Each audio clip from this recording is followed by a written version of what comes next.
Assalamualaikum warahmatullahi wabarakatuh. Perkenalkan, nama saya Muhammad Ardiansyah. Saya dari kelas 10B, nomor absensi 28. Kali ini saya akan membacakan modul 3 C, yaitu jenis dan bentuk materi penyuluhan kehutanan. Pada materi ini kita akan fokus pada unsur dan substansif pengolahan hutan. Materi penyuluhan kehutanan yang berisi unsur meliputi: 1. Pengembangan sumber daya manusia. Maksud pengembangan sumber daya manusia antara lain peningkatan semangat, wawasan, kecerdasan, keterampilan, serta ilmu pengetahuan dan teknologi untuk mengembangkan jiwa, kewirausahaan, dan membentuk kepribadian yang mandiri. Yang kedua, peningkatan modal sosial budaya.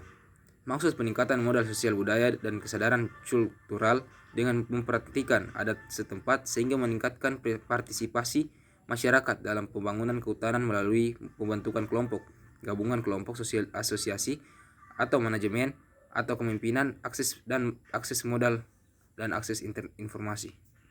Ketiga, ilmu pengetahuan dan teknologi.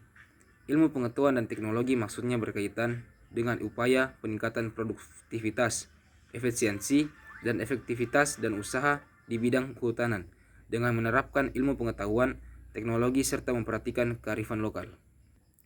Yang keempat, informasi.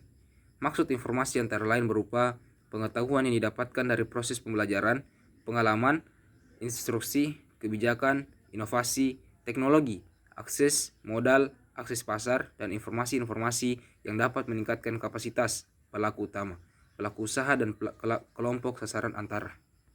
Yang kelima, ekonomi.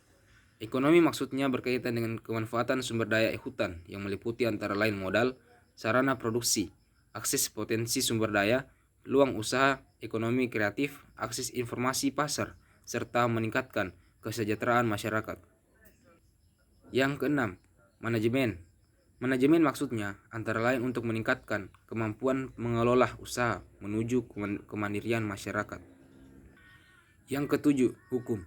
Hukum maksudnya antara lain memberi informasi tentang peraturan perundang-undangan sehingga masyarakat menyadari hak dan kewajibannya, khususnya yang berkaitan dengan bidang kehutanan. Dan yang ke-8 yaitu pelestarian lingkungan.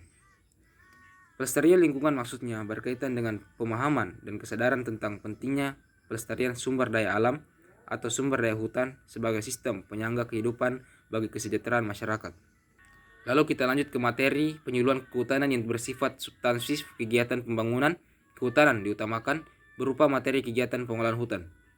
Kegiatan pengolahan hutan merupakan kegiatan mengatur dan mengurus segala sesuatu yang berkaitan dengan hutan, kawasan hutan, dan hasil hutan, meliputi: yang pertama, tata hutan dan penyusunan rencana pengelolaan hutan.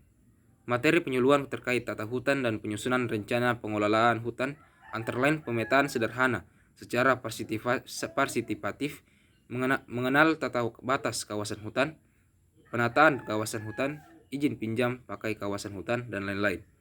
Yang kedua, pemanfaatan hutan dan penggunaan kawasan hutan.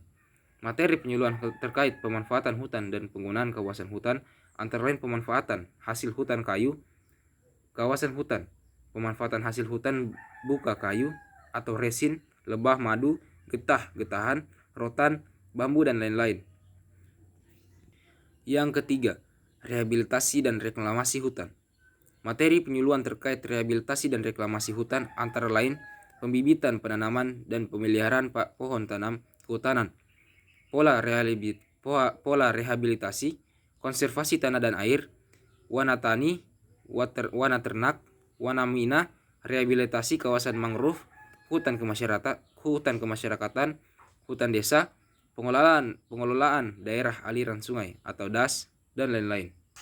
Dan yang keempat yaitu perlindungan hutan dan konservasi alam. Materi pengelolaan terkait perlindungan hutan dan konservasi dan penanggulangan kebakaran hutan, model desa konservasi atau MDK, pemanfaatan dan penangkaran tumbuhan dan satwa liar, jenis-jenis tumbuhan dan satwa yang dilindungi, serta fungsi kawasan konservasi, dan lain-lain. Sekian dari saya tutup. Wabillahi taufiq wal hidayah. Wassalamualaikum warahmatullahi wabarakatuh.